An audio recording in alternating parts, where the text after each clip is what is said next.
Irmãos, que a graça e a paz do nosso Senhor Jesus Cristo sejam com todos, amém?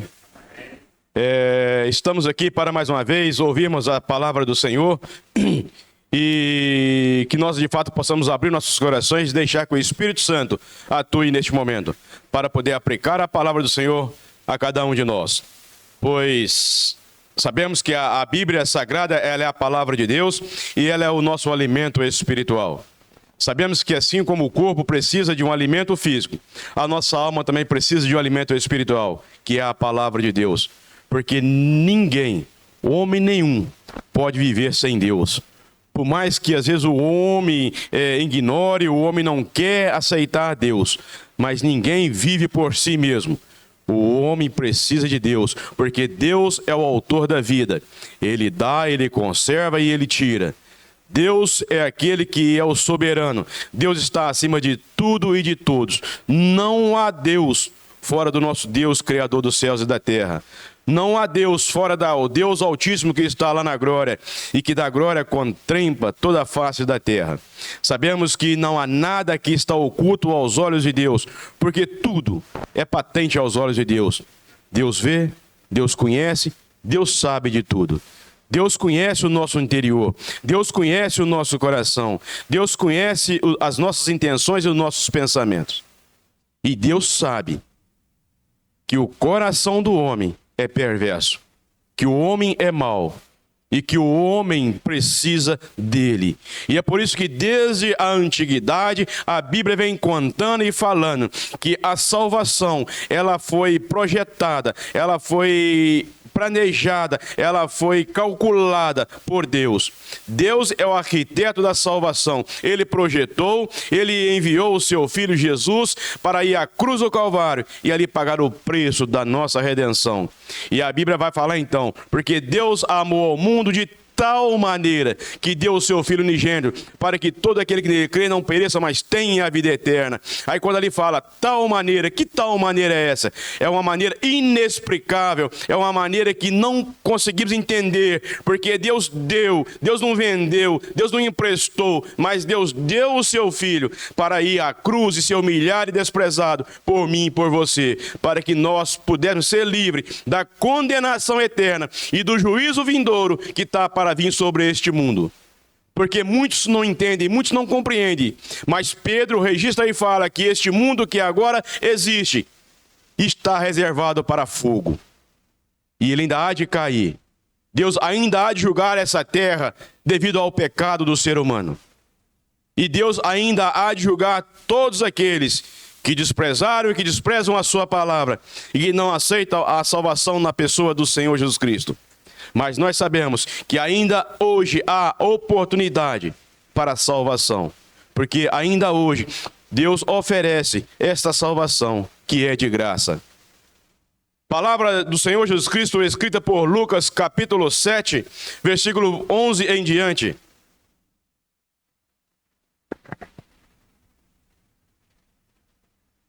Diz assim a palavra de Deus: e aconteceu pouco depois, e ele à cidade chamada Naim, e com ele iam muitos dos seus discípulos, e uma grande multidão. E, quando chegou perto das portas da cidade, eis que levavam um defunto, filho único de sua mãe, que era viúva, e com ela ia uma grande multidão da cidade. E vendo-a, o Senhor moveu-se de íntima compaixão por ela, e disse-lhe: não chores. E, chegando-se, tocou o esquife, e os que o levavam pararam, e disse: jovem, eu te digo, levanta-te.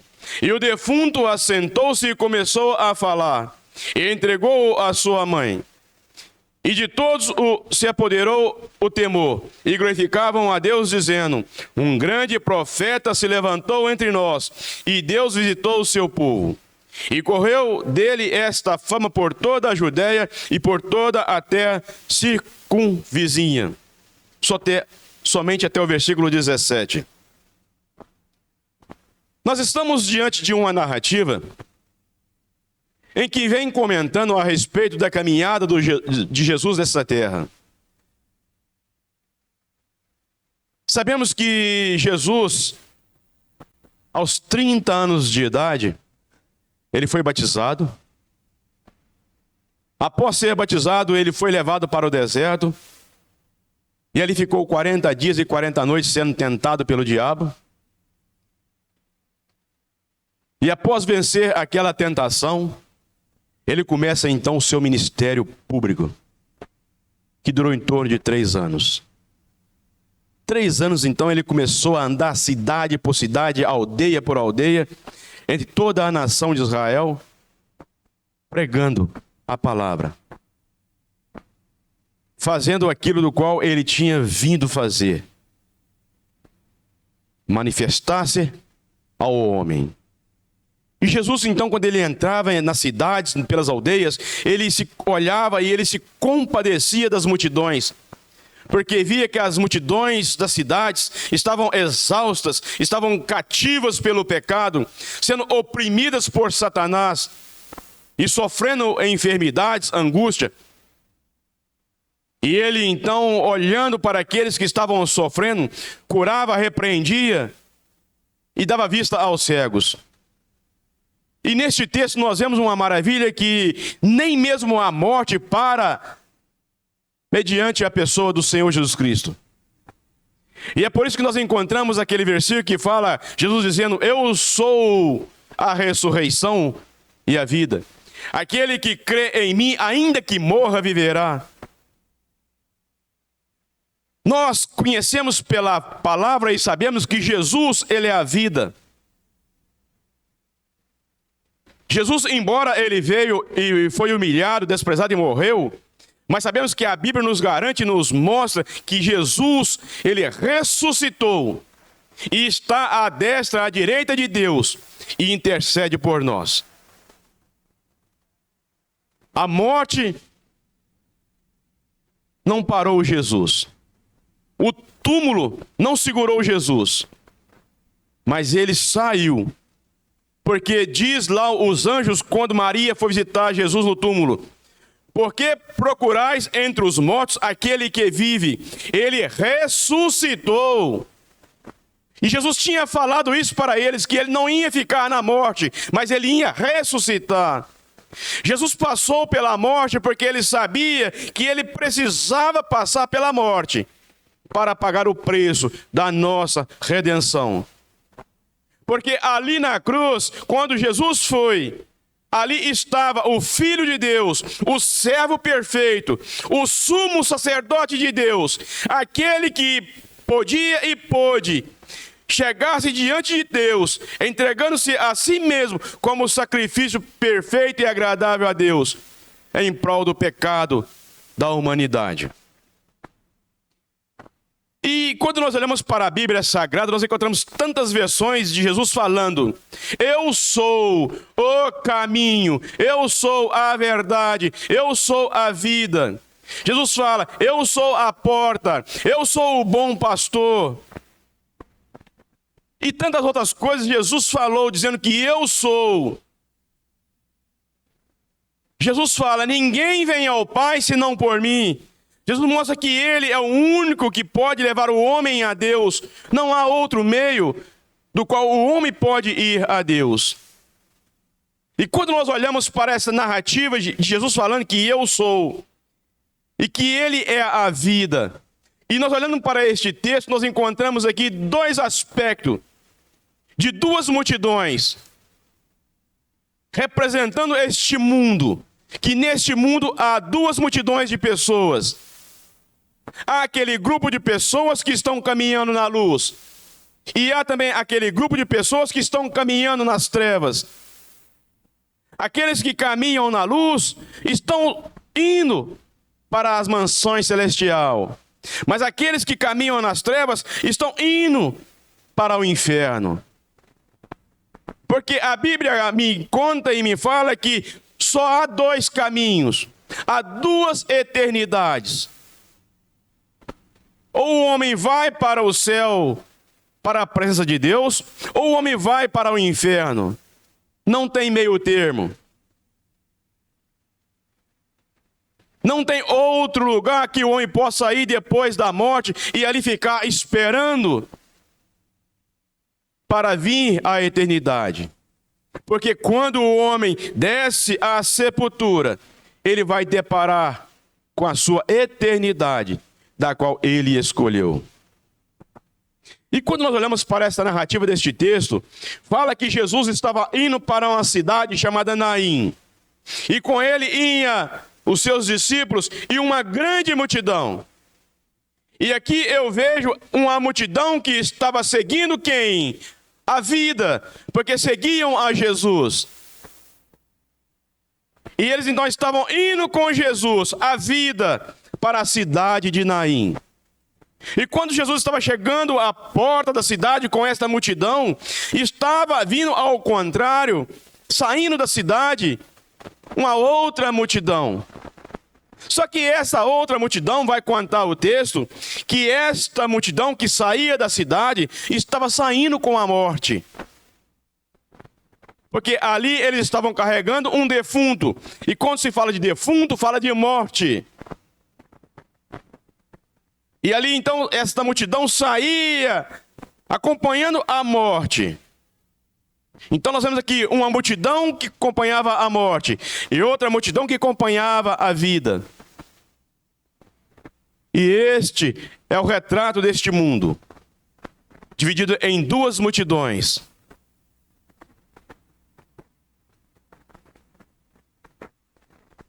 E nós precisamos refletir. Qual é a multidão que eu estou acompanhando? Eu acompanho a morte ou eu acompanho a vida? E nós vemos que aquela multidão que estava com Jesus, eles estavam diante ao autor da vida. E eles puderam contemplar ali uma maravilha, da qual o Senhor dissipa o poder da morte que estava sobre a outra multidão. Quando o Senhor chega diante daquele defunto, porque o Senhor, olhando para aquela multidão que acompanhava a morte, ele não contempla em si a multidão, mas ele contempla aquela viúva que chorava, se lamentava pelo seu filho que tinha partido. E diz o texto que o Senhor se compadece dela. E ele chega até o defunto e dá ordem para que ele levante. E ele levantou.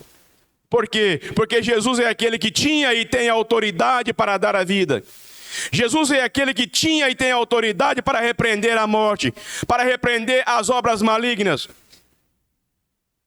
e para dar vida e graça ao homem. E é isso que esta multidão contempla aqui, acompanhando a vida, acompanhando a esperança. E é prazeroso nós vermos que quando nós estamos no caminho da vida, no caminho da luz, Deus está conosco. Porque Jesus, ele prometeu, porque ele falou aos seus discípulos: eu vou, mas não vos deixarei órfãos. E Jesus, ele enviou o Espírito Santo. E a Bíblia fala que o Espírito Santo está conosco, está com a igreja, até a consumação, até o dia em que a igreja for tirada. Porque o Espírito Santo, ele tem duas finalidades neste mundo.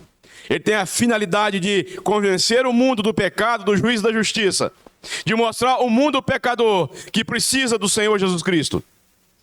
E o Espírito Santo também, ele tem a missão de nos auxiliar, nós que um dia cremos em Jesus Cristo, de nos consolar, de nos confortar, de nos ensinar a palavra de Deus, porque é Ele que nos guia no caminho do Senhor. E é um prazer em saber que nós estamos no meio desta multidão que está com a vida, que está seguindo a Jesus, que está caminhando para a mansão celestial. E sabemos, irmãos, que nós que um dia cremos em Jesus Cristo, ainda que a morte venha e nos apanhe, ainda que seja triste e doloroso, mas nós sabemos que a morte para o crente, ela não é morte, mas ela é um meio do qual se passa desta vida para a vida eterna, para a mansão celestial. E a Bíblia fala que lá é melhor do que aqui. Porque Paulo, ele vai dizer que lá, quando ele foi arrebatado ao paraíso, ele viu coisas inefáveis, coisas que não é lícito nem sequer falar aos homens. E nós podemos imaginar, se esse mundo que Deus criou, ele é belo, se a natureza, ela é bela, se isso que Deus criou, que há de ser destruído, é belo, imagina as mansões celestiais, imagina lá no porvir, é muito mais belo do que isso aqui. É muito melhor do que isso aqui. Só que às vezes nós ficamos agarrados porque a nossa estrutura é daqui de baixo. A nossa estrutura é para viver aqui. E nós não conhecemos o porvir. Nós não conhecemos a glória eterna. Mas o dia que nós passarmos daqui para lá, eu creio que ninguém que está lá quer vir voltar para aqui. Porque estar com Cristo, o Paulo falou, é muito melhor. É incomparavelmente melhor. E é por isso que nós podemos refletir nestas palavras e reconhecer que nós estamos caminhando em um mundo perdido, em um mundo pecaminoso, mas o Senhor está conosco. E quando eu vejo as dificuldades e as aflições da vida, eu posso dizer assim: com Cristo no barco tudo vai muito bem, vai muito bem, vai muito bem. Com Cristo no barco tudo vai muito bem. E passa o temporal, passa o temporal, passa o temporal. Não tem tempestade, não tem dificuldade que fica quando o Senhor Jesus repreende. Porque Ele repreende, Ele dissipa as trevas, Ele manda o mar acalmar, Ele nos dá paz, Ele nos dá alento, Ele nos dá conforto para superarmos. Sabe o que é melhor, irmãos? Não é saber que as aflições vêm sobre nós. O melhor é saber que mesmo vindo as aflições, o Senhor está conosco. E Ele pode nos levar até ao lar seguro. E quando eu olho para a palavra, quando eu vejo que vale a pena seguir a luz, vale a pena seguir a Jesus, porque Ele me deu esta promessa, uma promessa de vida eterna, uma promessa de esperança, da qual consola e conforta o meu coração. Ainda que eu olho para este mundo e vejo este mundo perverso, e a Bíblia diz que este mundo vai de mal a pior, muitos estão pensando, e até mesmo cristãos, muitos estão falando, não, as coisas vão melhorar. Não se engana não, porque a Bíblia diz que este mundo vai de mal a pior, a tendência é piorar, e nós sabemos que pelas Escrituras, que todo o cenário deste mundo está preparado já para o anticristo, para a manifestação daquele dia do qual ele vai governar este mundo, sendo induzido por Satanás. Porque Satanás, desde o início, o que ele deseja? É ser Deus, ou ser igual a Deus. E nós sabemos que a igreja está chegando no momento em que ela há de ser tirada deste mundo. Não sabemos o dia nem a hora, mas está bem perto de Jesus arrebatar a sua igreja. Porque a maldade está crescendo cada dia que se passa. Homens estão virando as costas para Deus. E nós vemos que isso está acontecendo até mesmo no meio da igreja. Quantas pessoas estão virando as costas para Deus e crentes no Senhor Jesus Cristo. Estamos no período chamado período da apostasia. Pessoas estão se apostasiando da fé, negando o seu Deus e voltando para os prazeres deste mundo. Mas a Bíblia nos conta que isso ia acontecer. Por multiplicar a iniquidade, o amor de muitos iriam se esfriar. Está acontecendo. Então nós precisamos de olhar para cima e saber que breve, a trombeta troca e a igreja sobe. Porque o que está para vir sobre este mundo, diz a palavra de Deus, que é uma angústia, da qual nunca houve e jamais haverá. Um sofrimento que haverá sobre este mundo, do qual os homens prantearão, se lamentarão e sofrerão por desprezarem e rejeitarem o Senhor Jesus. E nós vemos então essas duas multidões caminhando e caminhando ao lado oposto. Uma seguindo para enterrar no defunto, e a outra seguindo para ver a manifestação da glória de Deus. E eles viram. Porque quem anda com Jesus, ele contempla a maravilha. E outro ponto interessante é que a gente vê na palavra de Deus, que todos aqueles que chegaram até Jesus, eles contemplaram, eles viram maravilhas feitas por meio do Senhor Jesus Cristo. Embora nem todos que foram até Jesus foram salvos. Muitos foram curados, mas nem todos foram salvos. Lembram daqueles 10 leprosos que foram curados pelo Senhor? O Senhor deu uma ordem para que eles cumprissem o que falava a lei. E quando eles foram e viram que estava curado, os 9 continuou o caminho, e um somente voltou para dar glória a Deus. E a gente vê então que de fato que 10 foram curados, mas um só, além de ser curado, recebeu a cura espiritual. E nós sabemos que a cura maior, que o milagre maior que acontece sobre a vida de uma pessoa, é a salvação de sua alma. É ele ser livre da condenação eterna. Porque diz a Bíblia, de que aproveita o homem ganhar o mundo inteiro e perder a sua alma? Não adianta nada. Não adianta o homem vir aqui embaixo, ter uma vida regalada de riqueza, ter bastante bens materiais, mas se não tiver Jesus, ele é um pobre, miserável, que está longe de Deus e que no fim da sua vida aqui, ele vai descer ao inferno, no lugar que jamais sairá, a não ser naquele dia em que ele vai sair para ressuscitar e para ir diante de Deus no tribunal do trono branco, para ali receber a sentença, para ser conduzido ao lago de fogo, que é chamada segunda morte, que é lugar definitivo, que o homem estará para sempre longe de Deus. E isso é terrível. Mas quando eu olho para esta oportunidade que Deus tem dado e ainda está dando, quando eu vejo a maravilha que Deus fez em minha vida, em me dar esta esperança, em me dar esta salvação, da qual eu não merecia, porque a salvação ninguém merece. Ainda que muitos falam, mas eu sou bom. Ninguém é bom o suficiente para alcançar a salvação. Nós somos salvos pela graça e misericórdia de Deus. Porque se fosse por nós mesmos, todos nós estaríamos sendo lançados no inferno.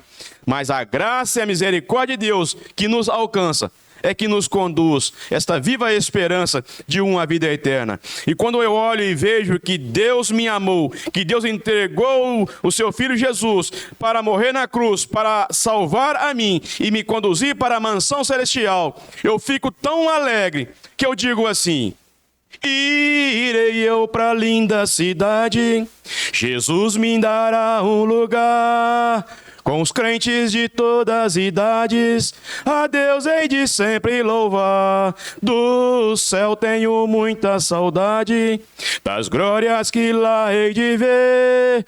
Oh, que gozo vou ter quando eu ver meu Senhor, rodeado de grande esplendor.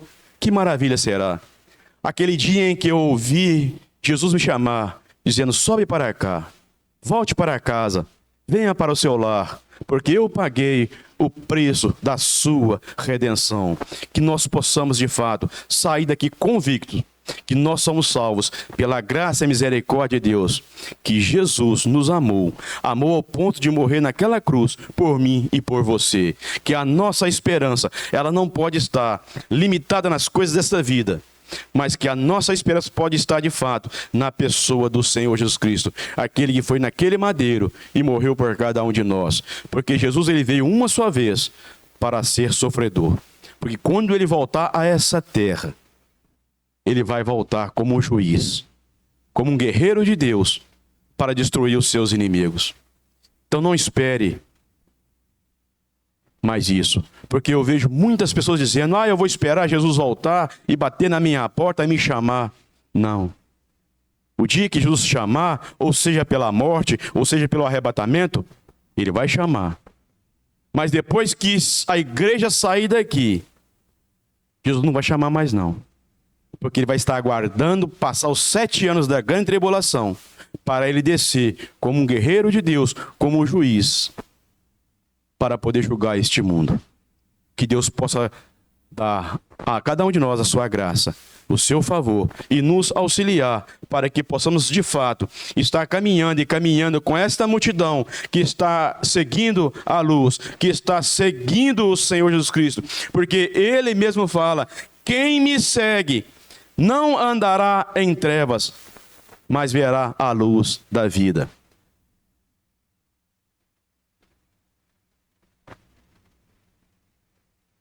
E para encerrar, o Senhor Jesus Cristo fala que aquele que anda de noite, ele tropeça.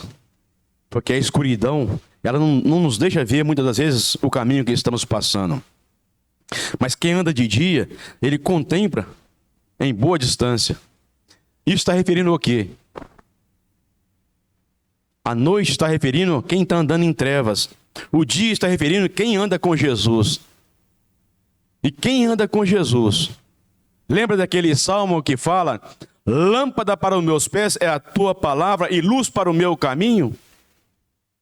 Então quem está com Jesus não está em trevas, mas está andando na luz, porque Jesus é luz.